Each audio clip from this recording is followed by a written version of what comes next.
y en esta ocasión vamos a compartir con ustedes un tema muy importante que a través de los últimos años se ha hecho un poquito más común. Es una de las demencias más comunes del mundo.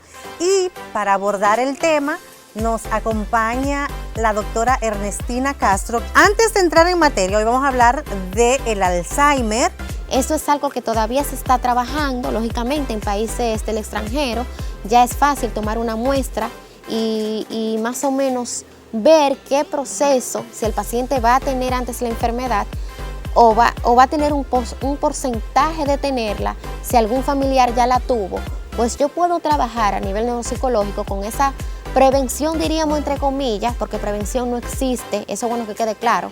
La enfermedad de Alzheimer no tiene cura. Difícil de sobrellevar porque es una persona que lamentablemente ya no va a ser, o sea, ya no va a recordar quién es. Entonces ya hay que totalmente, el cuidado de esa persona es 100% del cuidador, del familiar o del tutor que esté con él, ya cuando se tiene el diagnóstico de la enfermedad.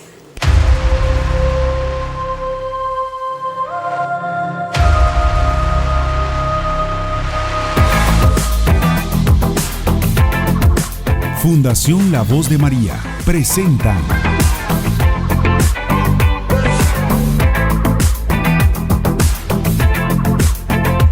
Más que Vencedor.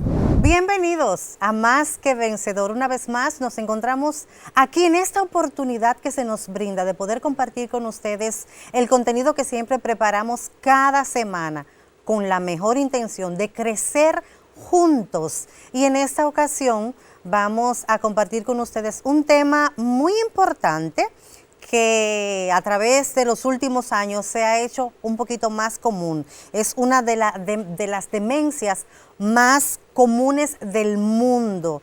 Y para abordar el tema nos acompaña la doctora Ernestina Castro, quien es neurocientífica.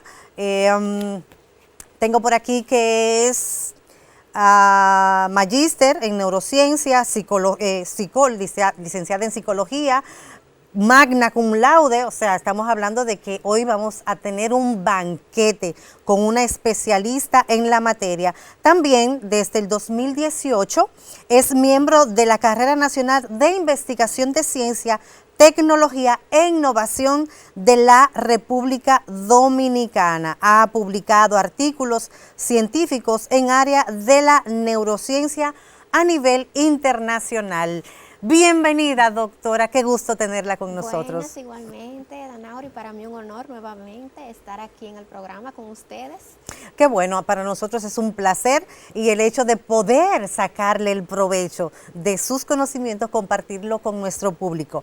Antes de entrar en materia, hoy vamos a hablar del Alzheimer, que es un tema, una de las especialidades de la doctora y es por la cual ella está también llevando algunos estudios, pero dice aquí que desde el 2018, como decíamos, es miembro de la Carrera Nacional de Investigación de Ciencia y Tecnología e Innovación de la República Dominicana. En buen dominicano, ¿con qué se come eso? ¿De qué se trata? Bien, sí, esto es un reconocimiento mayormente que da el Estado cuando uno trabaja en el área de investigación en República Dominicana y también aparte de ello nos permite pues realizar fondos de investigación a nivel nacional mediante el ministerio. Para poder tener fondos e investigar, por ejemplo, en mi caso, las investigaciones van más orientadas a la enfermedad de Alzheimer, Parkinson, daño cerebral, entre otras. Ok, entonces justamente hoy vamos a hablar del cuidado de la mente, desafíos y avances frente al Alzheimer. Es un tema que es desconocido por muchos, vivido por otros. Tanto, bueno, yo asumo que el que lo vive no se da mucha cuenta que lo tiene, pero sí los cuidadores. Entonces queremos, ¿de dónde se origina ese término de Alzheimer?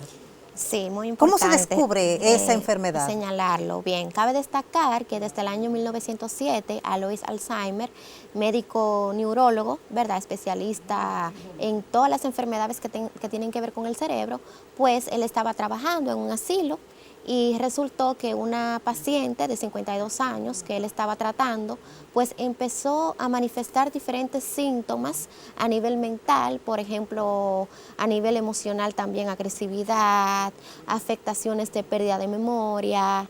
Llegó un momento como que ella no recordaba que él era su médico, por lo tanto se puso agresiva, empezó a tirar cosas y a romper cosas. Entonces el doctor, en este caso Alois Alzheimer, pues dijo que es primera vez que él veía estos síntomas en una paciente que estaba bien y que estaba, ¿verdad?, en el asilo recluida.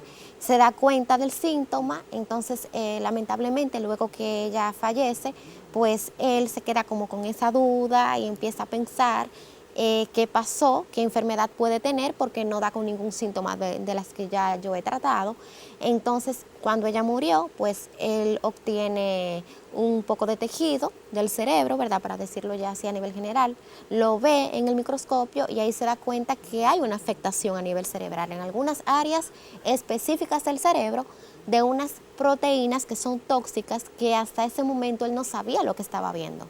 Ok, entonces de ahí es que viene, o sea, él es el descubridor de la enfermedad y por eso lleva el nombre. Exactamente. Entonces, más adelante, en honor a él, en un congreso, uno de sus tutores, pues se dio cuenta que él la descubrió y por eso le ponen el nombre hoy día como enfermedad de Alzheimer. Ok, entonces, ¿esta enfermedad qué es exactamente? ¿Cómo la podríamos describir? Sí, como usted bien comentaba al inicio, la enfermedad de Alzheimer es una enfermedad muy común en la vejez. Afecta diferentes áreas cerebrales, como habíamos mencionado, por lo tanto, esa afectación me va a impedir a mí que yo pueda realizar a nivel emocional y a nivel cognitivo como persona, tener esa funcionalidad correcta. Por ejemplo, ¿qué síntomas se pueden observar en el paciente? Problemas de memoria, o sea, no recuerdo dónde estoy, o probablemente cuando avanza la enfermedad no sé quién es mi familia, quiénes son mis hijos. Puedo tener problemas también a nivel físico, de olvidar, por ejemplo, de cómo yo llevar la cuchara a la boca, de comer. Entonces, lógicamente, eso me va a traer un problema a nivel de nutrición. Y a medida que va avanzando la enfermedad, pues también me afecta, como comentaba, a nivel físico, a nivel motor, en mis movimientos. Porque ¿qué pasa? A nivel neuronal, lo que pasa es que ya el cerebro no está enviando la señal como debe enviarla. Todo, absolutamente todo lo que nosotros realizamos lo realiza el cerebro. Si estamos hablando, lo realiza el cerebro. Si movemos la mano, si movemos los pies, lo realiza el cerebro. Entonces, ¿qué pasa en la enfermedad de Alzheimer? Estas proteínas tóxicas, ¿verdad?, hoy conocidas como beta-amiloide o proteína tau, pues afectan esta área cerebral, producen una atrofia en el lóbulo, por ejemplo, frontal, en esta zona, y también en el área medial, que se relaciona especialmente con la parte sensorial y la parte emocional, e impide que la persona lo pueda realizar de una manera adecuada. ¿Cómo podríamos diferenciar el Alzheimer con otras formas de demencia? Sí, muy importante. Lo primero es que para darse cuenta y discernir que es Alzheimer o que es, por ejemplo, Parkinson, como usted bien mencionaba, o otra enfermedad, hay que evaluar. Hay que evaluar y nuevamente a nivel neuropsicológico, nosotros, por ejemplo, como en el área de psicología, con la ayuda también de neurología, con imágenes de tomografía axial computarizada, de resonancia magnética, pues ahí, dependiendo de qué zona del cerebro esté afectada, en conjunto con la evaluación neuropsicológica que me va a llevar a evaluar memoria reciente, que es la de ahora, y evaluar memoria a largo plazo, por ejemplo, o el nivel atencional, dependiendo del síntoma y la orientación que tenga. Entonces, más o menos yo puedo decir, mira, se va más por Alzheimer. También por el biomarcador a nivel de proteína, que en Alzheimer se ve más la proteína beta-amiloide o tau afectada, que en otra enfermedad, por ejemplo, en el caso de Parkinson, pues se verá otro tipo de proteína, otro tipo de biomarcador y otro tipo de neurotransmisor más bajito, por ejemplo, como la dopamina, que tal vez en Alzheimer pues se vería otro.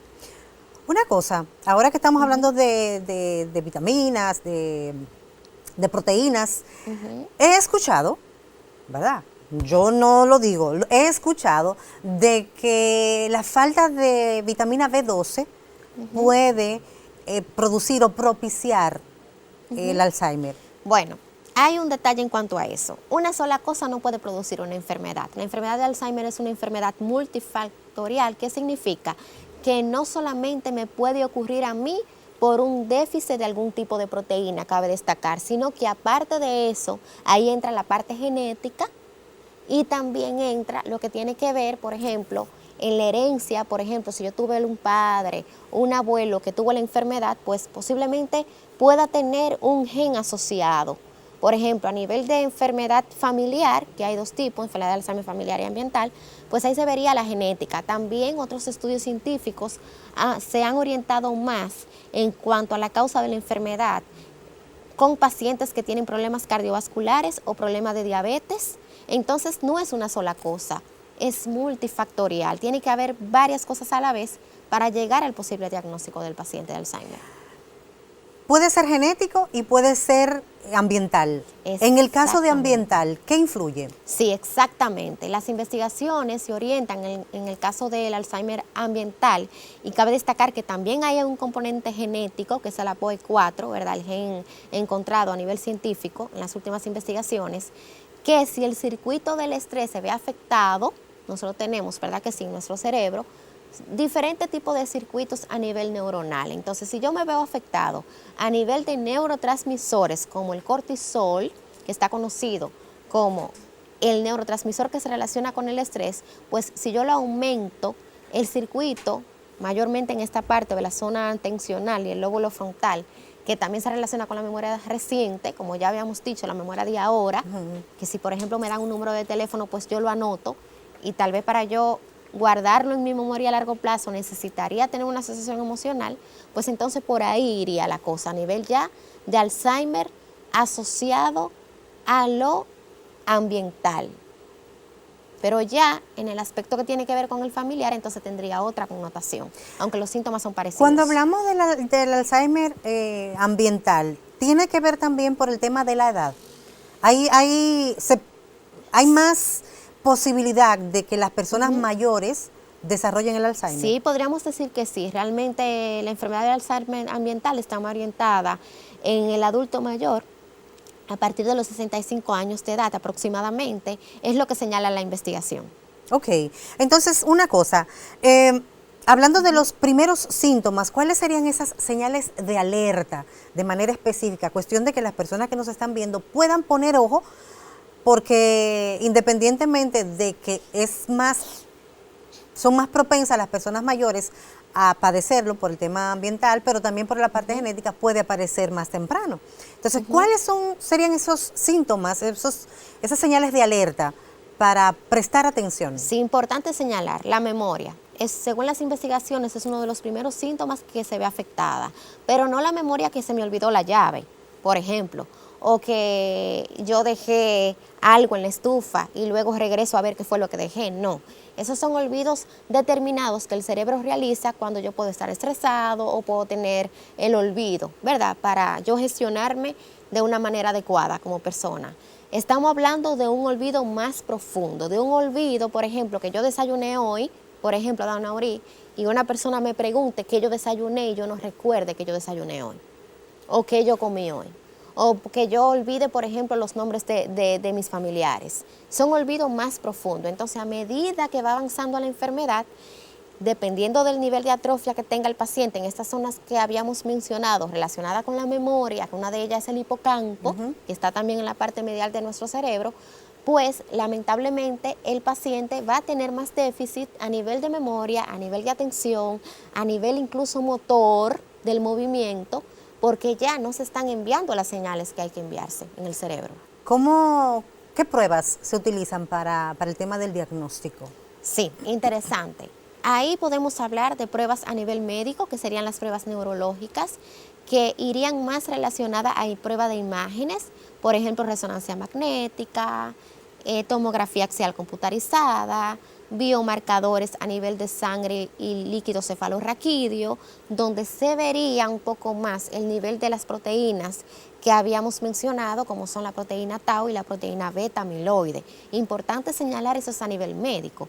Ya a nivel de neuropsicología, que es la parte que más, ¿verdad?, suelo trabajar con mis pacientes, ya la evaluación que realizamos es a nivel de memoria reciente, memoria a largo plazo, nivel atencional, el proceso, por ejemplo, que tiene que ver con el aprendizaje y el proceso también del habla y modulación.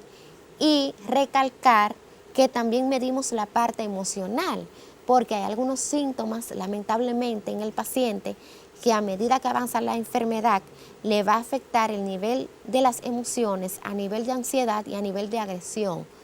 Por ejemplo, hay casos de pacientes que la enfermedad ya está un poco avanzada, como habíamos mencionado del primer caso que se dio de Alois Alzheimer, donde hay agresividad y violencia con el mismo familiar. ¿Pero por qué ocurre? Porque no recuerdo que tú eres mi hijo, no recuerdo que tú eres mi tutor, que tú eres mi hermano. Como yo no recuerdo quién tú eres, pues yo te voy a maltratar y te voy a agredir. Porque ¿quién eres tú que me tienes recluido aquí en la casa? Y mandándome a hacer cosas, ¿verdad? Exactamente. O también puedo tener agresividad porque tú no me diste de comer hoy. Que viene el olvido de que desayunó o de que comió. Y el padre le dice al hijo, el abuelito, no, pero usted no me dio de comer, yo estoy vacío, yo no tengo nada. Yo no he comido nada hoy, yo no he pasado nada por el estómago. Y acabando de comer justo en ese momento, que es uno de los síntomas más difíciles a nivel de memoria reciente en el proceso del familiar y del proceso de sobrellevar la enfermedad. Luego de la pausa. Esto es algo que todavía se está trabajando, lógicamente, en países del extranjero. Ya es fácil tomar una muestra y más o menos ver qué proceso, si el paciente va a tener antes la enfermedad o va a tener un porcentaje de tenerla, si algún familiar ya la tuvo, pues yo puedo trabajar a nivel neuropsicológico con esa prevención, diríamos entre comillas, porque prevención no existe, eso es bueno que quede claro. La enfermedad de Alzheimer no tiene cura. Ayudar a fortalecer la autoestima, la conciencia de sí mismo empieza a manifestarse desde los primeros meses de vida. Los niños se ven a través de los ojos de sus padres y su autoconcepto se construye a partir del trato y el lenguaje que reciben. Esto no se hereda, sino que el niño va creándolos según su entorno y puede tener ciertas implicaciones en la formación de su identidad. Otras responsabilidades de los padres es promover en casa la escritura, la expectativa alta y un amor por el aprendizaje. Asegurar que sus hijos estén sanos para que asistan a la escuela a diario, puntualmente y listos para aprender. Conocer al maestro al inicio del ciclo escolar y los padres deben mantener el contacto con el centro educativo durante todo el año. Poner atención al progreso académico de sus hijos para guiarlos y asegurar que tengan éxito. Si notan debilidad en el aprendizaje de sus hijos, buscarle alguna tutoría y otros medios de apoyo para el bienestar académico del niño o la niña. Asistir a reuniones y actividades de la escuela para informarse sobre asuntos importantes. Recuerda que a tus hijos le da seguridad y alegría verte vinculado con su desarrollo y crecimiento. Los niños merecen el mismo respeto que los adultos. Cuando llora un adulto, te dicen que lo ayudes, pues está pasando por un momento difícil. Cuando llora un niño, te dicen que lo dejes llorar solo, porque tiene que aprender. Cuando un adulto está enojado y levanta la voz, te dicen que es válido enojarse y que lo comprendas. Pero si es un niño, te dicen que es un mal educado y le faltan límites. Cuando se equivoca un adulto, te dicen que equivocarse es de humanos y de los errores se aprende. Pero si es un niño que se equivoca, te dicen que lo castigues, que es un tonto, que aprenda de lecciones. ¿Notas la diferencia? Los niños merecen el mismo respeto que los adultos. Algunos nacen con características diferentes que los hacen necesitar más ayuda que los demás. Otros viven situaciones que los hacen débiles, pero nos enseñan a luchar. Dios le da hijos especiales a padres especiales. Es por eso que la Fundación La Voz de María te trae Más que Vencedor, un programa de acompañamiento espiritual, psicológico y social, que junto a un grupo de especialistas servirá de soporte para todo el que necesita apoyo, conocimiento y estrategias para convivir con los niños y personas adultas con ciertas condiciones específicas de apoyo. Que sepan que ellos pueden. Más que Vencedor, Sábados, 7 de la noche, por La Voz de María. Yo soy más que vencedor. Es cierto que en el proceso y los síntomas, así ya un poquito más avanzado, en la enfermedad de Alzheimer, a las personas se le olvida comer. Sí, hay una parte, como habíamos dicho, que es la memoria reciente, que debe de enviar la información vía el lóbulo frontal cuando uno está comiendo, ¿verdad que sí? También se relaciona, esa es la parte consciente, pero también hay una parte del cerebro que es el hipotálamo, que está relacionado con la señal que nos envía para comer, y no solamente para comer, Danaurí, sino para decirme que ya yo estoy llena. Entonces, lógicamente, si yo tengo atrofiada esa parte de mi cerebro que está en la zona medial, como habíamos dicho, que se relaciona con el hipotálamo, que es uno, y también con la memoria a largo plazo, que es el hipocampo, lógicamente el cerebro no va a enviar la señal para que yo coma. Entonces no voy a comer porque no me la está enviando a nivel neuronal. Ok, o sea que el tema es fuerte, o sea, a medida que va pasando el tiempo se van atrofiando y se complica más. Incluso también puede pasar el tema de los esfínteres y demás, o sea.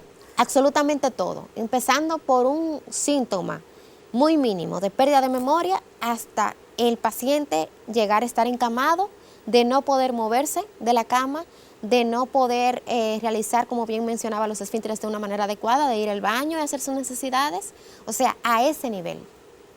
Y puede físicamente, porque también físicamente puede verse bien. Bien, no necesariamente porque el paciente se vea bien físicamente, ¿verdad? Como bien preguntabas, quiere decir que el paciente esté bien. El paciente puede estar bien cuidado, los familiares, ¿verdad? Tomar en cuenta esa parte de que él coma bien, de que esté bien aseado. Va a depender de la genética para saber si el paciente mayormente cómo está llevando el cuidado a nivel físico o a nivel emocional. Entra mucho la genética, porque yo puedo tener un paciente que se vea cuidado, pero no quiere decir necesariamente que a nivel cognitivo, a nivel de emociones, a nivel de memoria, a nivel de atención o de lenguaje, pues esté bien. Es bueno destacar esa parte y resuena de nuevo el tema de que cada paciente, independientemente de que tenga la misma condición a nivel psicológico y a nivel también como de salud en general, cada paciente asume la enfermedad o la realidad que le ha tocado vivir de manera diferente. A cada paciente tienes características diferentes, aunque tenga la misma enfermedad. Exactamente, ahí entra también la farmacología. Por ejemplo, hay pacientes que dependiendo, ¿verdad?, de su genética, pues le va a ir mejor un fármaco que otro, y que puede tener 10, 15 años, 20 años con la enfermedad de Alzheimer y tal vez no esté tan mal o tan atrofiado, ¿verdad? Dependiendo del gen, como habíamos mencionado, si es familiar o si es genético también. En cuanto a lo que tiene que ver con el Alzheimer familiar, que se me pasó esa parte de mencionarla, pues el paciente puede tenerlo muy, muy joven. Entonces, si lo tiene más joven, ¿qué me dice la investigación científica? Que es más rápido el proceso del deterioro, que si lo tiene más mayor, porque no es lo mismo empezar con una enfermedad a los 47, 50 años, en el proceso de deterioro, cierto, que empezarlo a los 67, 80 años. Entonces, va a depender, cada caso es individual y hay que tratarlo. Hablando de los tratamientos y de la farmacología, ¿existen tratamientos específicos que puedan ralentizar el proceso o que pueda, qué sé yo, en el caso del Alzheimer de manera genética, que lo pueda prevenir? Bueno, hasta ahora se está trabajando mucho todavía con la farmacología. Hay medicamentos que trata el neurólogo, por ejemplo, como la rivaximina o memantina, que son medicamentos aprobados por la FDA, ¿verdad?, de Estados Unidos, que es la asociación que se encarga de esa parte, de ese permiso. Ya lo que tiene que ver con la parte de biomarcadores, para dar el diagnóstico antes de tiempo, y a nivel genético, eso es algo que todavía se está trabajando, lógicamente, en países del extranjero. Ya es fácil tomar una muestra y más o menos ver qué proceso, si el paciente va a tener antes la enfermedad, o va a tener un porcentaje de tenerla, si algún familiar ya la tuvo, pues yo puedo trabajar a nivel neuropsicológico con esa prevención, diríamos, entre comillas, porque prevención no existe, eso es bueno que quede claro. La enfermedad de Alzheimer no tiene cura. Yo puedo tener como una idea a nivel científico de esos biomarcadores, como bien señalaba, a nivel cromosómico, a nivel genético, de decir que el paciente pueda tener la enfermedad y yo trabajar con estimulación cognitiva, que es lo que trabajamos actualmente en el ámbito de neuropsicología, para de alguna manera pues sobrellevar mejor la enfermedad, también vía la ayuda de los fármacos. Hay esperanza de algunos avances, algunos estudios, bueno, ustedes que están trabajando también con el tema aquí en República Dominicana, sí, que puedan arrojar un poquito más de esperanza sobre bueno, ahora el tema de la mismo Alzheimer. se está trabajando a nivel, vamos a decir, nacional y también vía internacional con algunas asociaciones de universidades extranjeras como España, ¿verdad? Que ahí mayormente pues se tuvo la oportunidad de realizar el doctorado en la Universidad de Valencia y demás.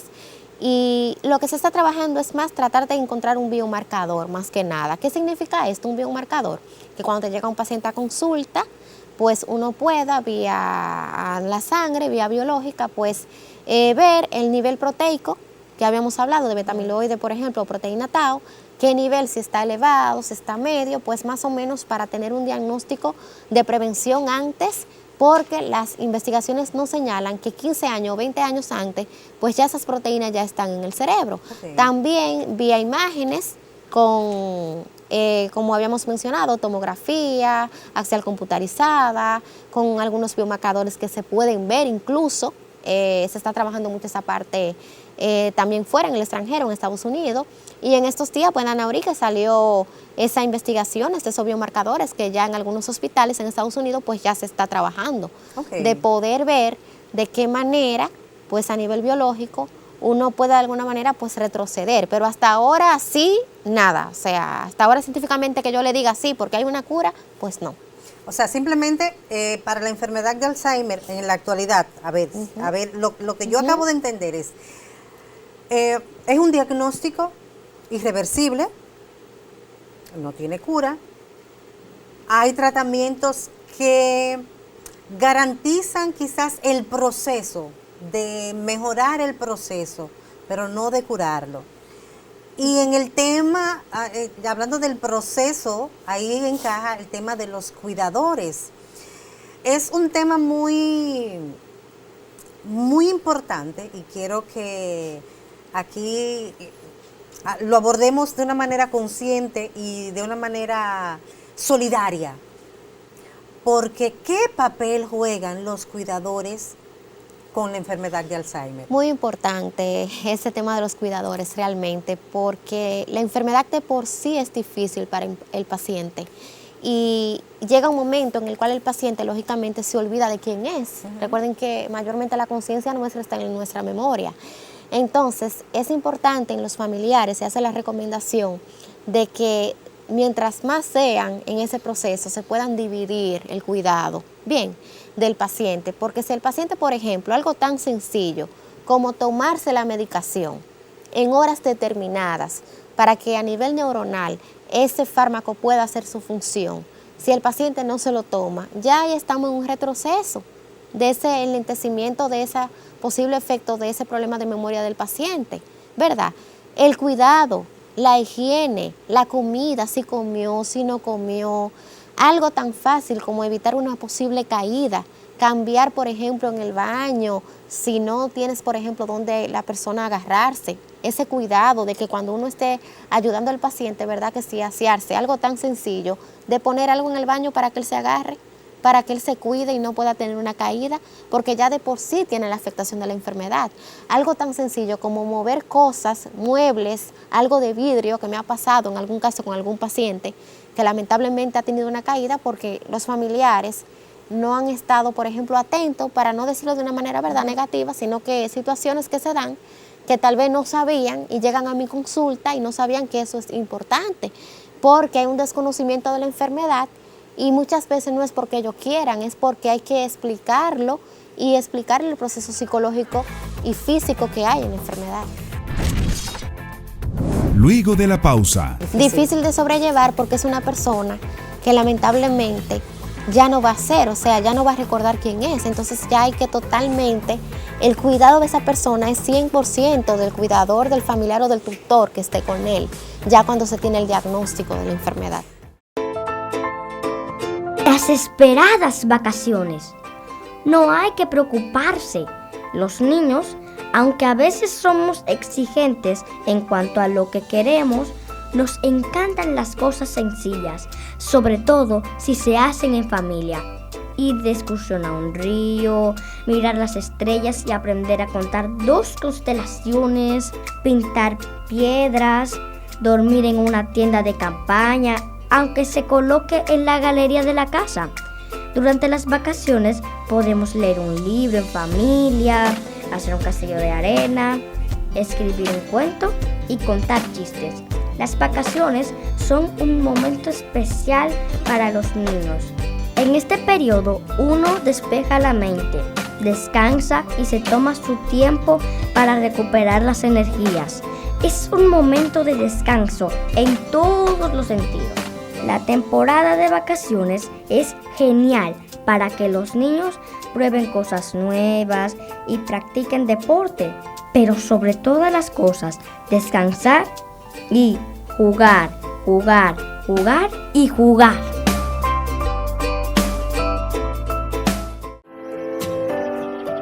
La idea de dar oportunidades a las personas independientemente de sus capacidades percibidas está arraigada en el corazón del mensaje cristiano. Jesús enseñó el amor incondicional y la igualdad de valor de cada individuo ante Dios.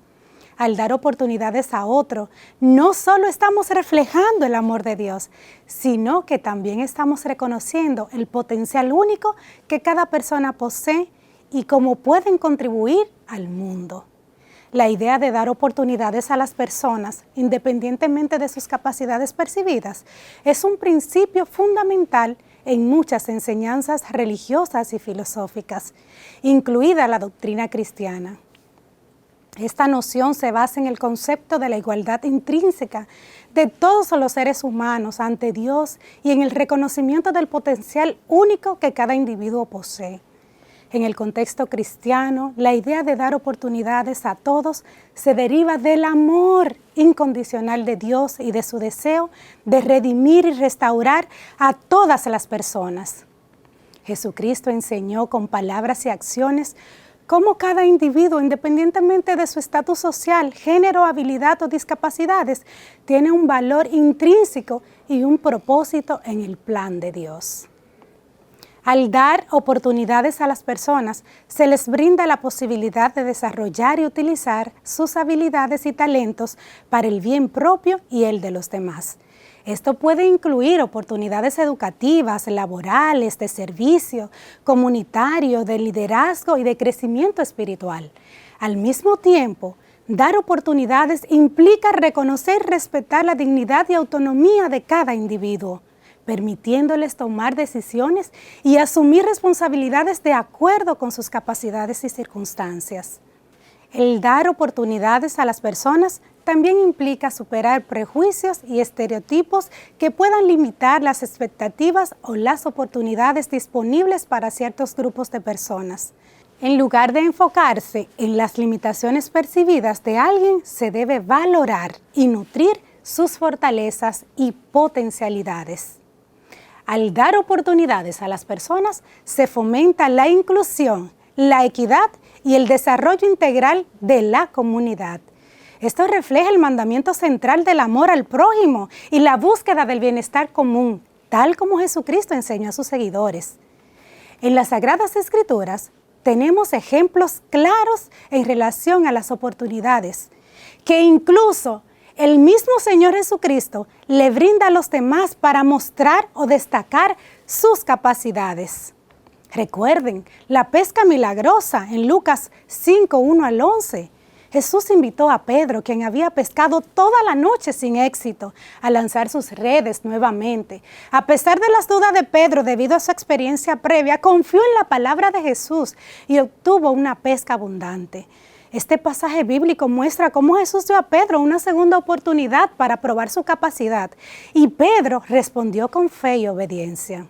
Recordemos la curación del paralítico en Juan 5, 1:15. Jesús se encontró con un hombre que había estado paralizado durante 38 años. Sí, escucharon bien, 38 años. En lugar de simplemente sanarlo, Jesús le preguntó si quería ser sanado y luego le dio la orden: levántate, toma tu camilla y anda. Este acto no solo restauró la salud física del hombre, sino que también le brindó la oportunidad de recuperar su independencia y dignidad. Y no olvidemos la multiplicación de los panes y los peces, como se nos muestra en Mateo 14, 13 al 21. Cuando la multitud que seguía a Jesús estaba hambrienta, los discípulos sugirieron despedirla para que pudieran comprar comida. Pero adivinen qué, Jesús les pidió que no lo despidieran, sino que encontraran lo que tenían. A pesar de la aparente escasez de recursos, Jesús tomó lo que tenían, 5 panes y 2 peces, y los multiplicó para alimentar a la multitud.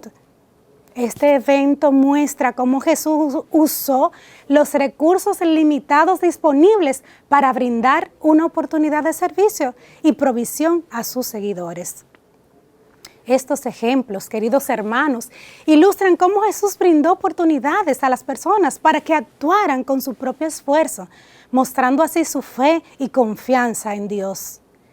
Al hacerlo, demostró que todos tienen un papel que desempeñar en el plan de Dios y que nuestras capacidades, aunque limitadas, pueden ser potenciadas por la gracia divina. Algunos nacen con características diferentes que los hacen necesitar más ayuda que los demás. Otros viven situaciones que los hacen débiles, pero nos enseñan a luchar. Dios le da hijos especiales a padres especiales. Es por eso que la Fundación La Voz de María te trae Más que Vencedor, un programa de acompañamiento espiritual, psicológico y social, que junto a un grupo de especialistas servirá de soporte para todo el que necesita apoyo, conocimiento y estrategias para convivir con los niños y personas adultas con ciertas condiciones específicas de apoyo. Que sepan que ellos pueden. Más que Vencedor, sábados 7 de la noche por La Voz de María. Yo soy más que vencedor. Es muy posible que muchos pacientes con Alzheimer en el día de hoy estén siendo maltratados por falta de conocimiento de los familiares y de los cuidadores, quizás no con la mala intención, pero como bien usted apuntaba al inicio, está el tema de la violencia, está el tema emocional del paciente. Entonces no siempre se tiene el conocimiento necesario para entender por el proceso que está pasando esa persona, y obviamente, y es válido, que el cuidador se desespere o se sienta ofendido con algún maltrato que incluso pueda darle el paciente.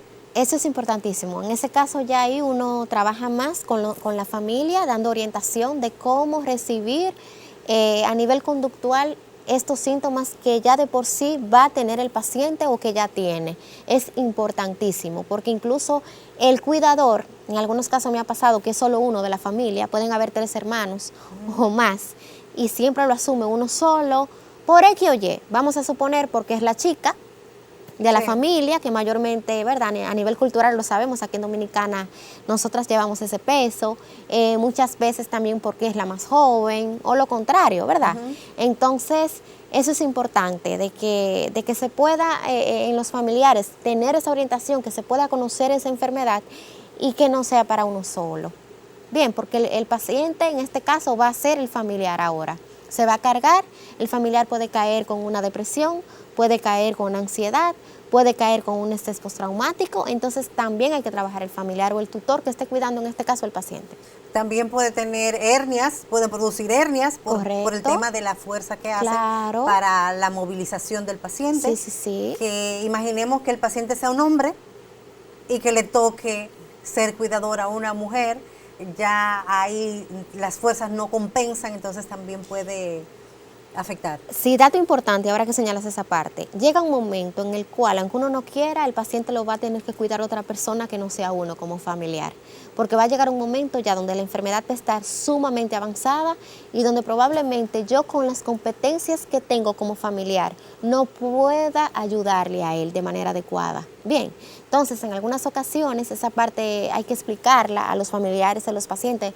Me ha tocado mayormente decirles ya, hasta aquí es el límite, o sea, por más que ustedes quieran ayudarle, ya estoy hablando ya cuando el paciente casi está en el ámbito de la enfermedad, de sintomatología ya terminal casi, cabe destacar, o en el proceso casi llegando a la enfermedad donde el familiar quisiera con su competencia cuidarle y no puede, ojo con eso, Es importante entender que va a llegar un momento donde uno como familiar va a necesitar la ayuda de un profesional para la movilidad, para la farmacología, para la medicación, es obligatorio porque ya solo no voy a poder. Entonces, ahí es donde, aquí se va a conectar con un tema que también es delicado y es como chocante a veces, porque encaja ahí lo que son los lugares de cuidado o los asilos. Ojo con esto, porque yo entiendo que muchas veces, y ya que he conocido la experiencia en algunos lugares de cuidado y eso, están mejor cuidado que en la casa y se le proporciona una mejor calidad de vida, porque hay que entender que aunque no estén conscientes, no deja de ser un ser humano. Y a veces, como se dice, a veces por el hecho de querer cuidarlo y como es un familiar cercano, no lo estamos descuidando cuando solicitamos el apoyo o cuando lo llevamos a un lugar de cuidado. Esto es importantísimo señalarlo y muchas veces también cuando es una sola persona que está en el cuidado hay cosas que se le pueden pasar. Es tanta carga a nivel emocional y a nivel de ansiedad de ver a tu ser querido en esta condición que es difícil ya de por sí manejarlo a nivel emocional. Entonces hay cosas que tal vez tú quisieras hacer y que no puedes. Incluso he tenido algunos casos, algunos familiares que me dicen, es que se me olvidó darle el medicamento a mi padre, de tan cargado que están a nivel emocional. Bueno, yo conozco casos de personas que están enfermas y le toca cuidar a una persona con Alzheimer. Entonces, cuando tú pones en equilibrio el bienestar de las dos personas, si hay la posibilidad, que ahí es donde encaja el poder proporcionarle o un lugar o ubicar un cuidador externo, pero no siempre se tienen la capacidad económica para buscar un cuidador que venga a la casa. Entonces existe la alternativa y esa era una pregunta que le iba a hacer. ¿Qué recomendaciones vamos a adelantar esa alternativa de poder llevarlo a un lugar donde lo puedan cuidar de manera digna, que hay especialistas y hay un personal disponible para el cuidado?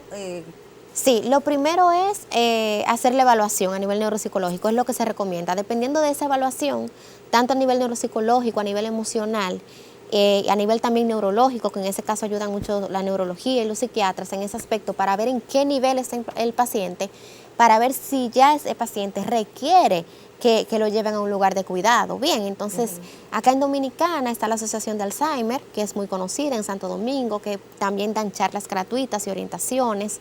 De igual manera, ya hay varios centros en el país a nivel nacional del área psicológica en la cual puedes llevar a tu familiar y se le puede realizar pues la evaluación neuropsicológica. También a nivel público ya hay un área de neuropsicología, tengo entendido, por ejemplo, en algunos hospitales del país a nivel nacional. Entonces, nada, buscar esa ayuda, tocar puertas y ver de qué manera, pues, como familiar o como tutor, pues se le puede dar esa ayuda al paciente. Vamos a hablar de impacto. Antes de terminar, vamos a hablar del impacto que tiene el Alzheimer en la sociedad, en la familia, bueno, ya en la misma persona ya sabemos que es un impacto brutal, que prácticamente la conciencia desaparece, pero entonces en el entorno, en la sociedad, en la familia. Es un impacto a nivel social muy fuerte, desde todos los puntos que se toque, a nivel, por ejemplo, del núcleo familiar, a nivel incluso económico. A nivel económico afecta a la familia, porque lógicamente los hijos, vamos a poner un ejemplo así de ejemplo para que me puedan mayormente entender, pues ya tienen que dedicar parte de su economía, lógicamente, que no esperaban, porque los fármacos, cabe destacar, y estas evaluaciones neuropsicológicas no son económicas, porque estas pruebas, la mayoría se compran en el extranjero, porque no la tenemos algunas en República Dominicana a nivel nacional, y se va a requerir de un peso tanto a nivel de estado económico como a nivel familiar, a nivel privado, ¿verdad? Vamos, para decirlo de alguna manera, pues si uno tiene algún familiar que tiene la enfermedad. Entonces hay un peso a nivel emocional, a nivel físico y a nivel económico, a nivel social. O sea, que es un impacto yo no voy a decir negativo, pero muy profundo. Sí, y difícil. Difícil de sobrellevar porque es una persona que lamentablemente ya no va a ser, o sea, ya no va a recordar quién es. Entonces ya hay que totalmente, el cuidado de esa persona es 100% del cuidador, del familiar o del tutor que esté con él, ya cuando se tiene el diagnóstico de la enfermedad. ¿Qué actitud debe tener una persona que tenga un familiar o un amigo que esté pasando por el proceso de Alzheimer? Porque es desesperante uno saludar a alguien con cariño, alguien que era muy cercano, o personas que son eminencias, muy pensantes, muy profundos, tratando temas interesantes, y que de buenas a primeras tú saludas y te das cuenta de que no está. Es difícil, no es fácil ver a un ser querido en esta situación, pero la recomendación psicológica es entender que aunque mentalmente o a nivel de memorial no está, él sigue estando a nivel emocional contigo y tener esa conexión con el familiar.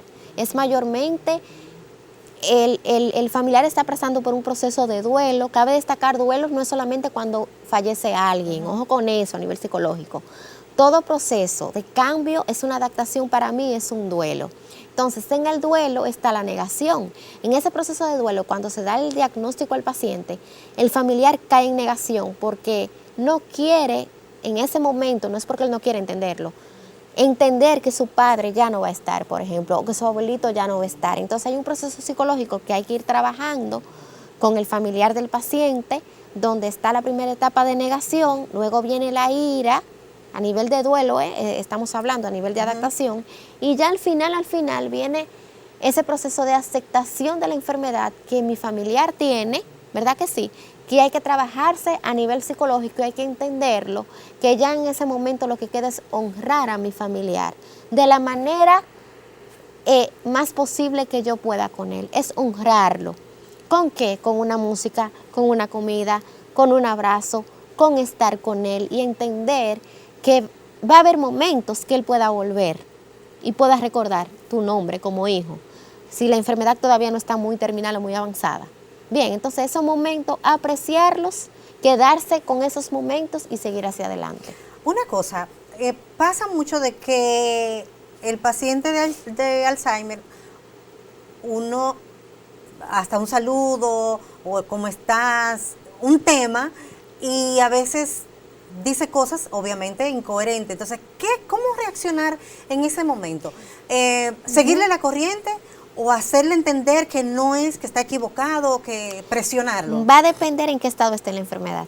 Para eso la evaluación. Okay. Si la enfermedad está comenzando, donde todavía el paciente puede hacer insight y darse cuenta, porque algunos pacientes incluso me dicen, yo sé que yo comí, y yo en un momento yo lo recordé y luego lo olvidé. O sea, eso quiere decir que el paciente está comenzando en inicio y todavía se da cuenta. Cuando el paciente está en inicio es bueno no presionarle, no decirle no, porque tú sabes, y ponerse violento de que tú comiste y no te acuerdas, sino reorientarlo. Tú sabes cómo darle pistas. Ajá. Que tú comiste hoy, que tú desayunaste hoy, mira, fue una tostada, fue un jugo de naranja. O sea, la recomendación es reorientarlo. Bien, ahora, ya cuando el paciente está en un momento ya, en un nivel sumamente avanzado, muy grave, lógicamente ahí es difícil tú reorientarlo, porque ya su nivel, a nivel cerebral, su nivel de problema neuronal, ya no se le está enviando la señal del recuerdo en el hipocampo o en el lóbulo frontal de la memoria reciente. Entonces, ahí es la recomendación, ir a terapia, trabajar en consulta. No voy a decir específicamente qué tipo de terapia porque cada caso es individual. Va a depender también de la personalidad que uno tenga. Hay personas que eso no le afecta, que tú le puedes repetir las cosas varias veces y que tienen una paciencia porque lo llevan ya en su personalidad, sí, de que no te afecta. Pero sin embargo puedo tener otro familiar que es tipo colérico, de que tú le puedes decir la cosa solamente 2 veces y ya están a millón, o sea, a nivel de agresividad. O sea, que el cortisol, el estrés se aumenta más. Entonces, va a depender. Pero lo ideal es siempre reorientar al paciente, o sea, llevarlo con tranquilidad y con paciencia, de que ya él comió, por ejemplo. Sobre todo esa parte de la paciencia y tratarlo con amor y con respeto. porque no deja de ser Claro un ser que humano. sí, con amor y respeto siempre, 100%. Doctora, gracias Sí. por acompañarnos. Hemos hablado del Alzheimer, cuidado de la mente, desafíos y avances frente a esta enfermedad que conocemos como Alzheimer, que trae de por sí la misma demencia, y ha sido muy fructífero. Un mensaje final para el público que está viéndonos y esperanzador también. Bien importante, cuando ustedes vean algún síntoma de problemas de memoria o de atención en su familiar, en su padre, en su abuelito, en algún hermano, de inmediato se recomienda la evaluación neuropsicológica, como habíamos comentado, o llevarlo a neurología. Es de inmediato, no esperen que los síntomas avancen, lleven al familiar, es mi recomendación. El diagnóstico temprano, eso se Diagnóstico procura temprano. y eso nos ayudaría en el proceso. Doctora, gracias por acompañarnos. Un placer y un honor siempre estar con ustedes en el programa. A ustedes, gracias por la sintonía, nos vemos en la próxima.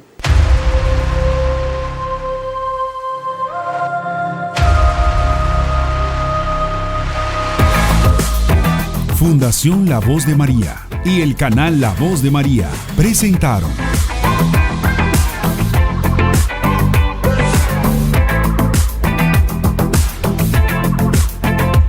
Más que Vencedor.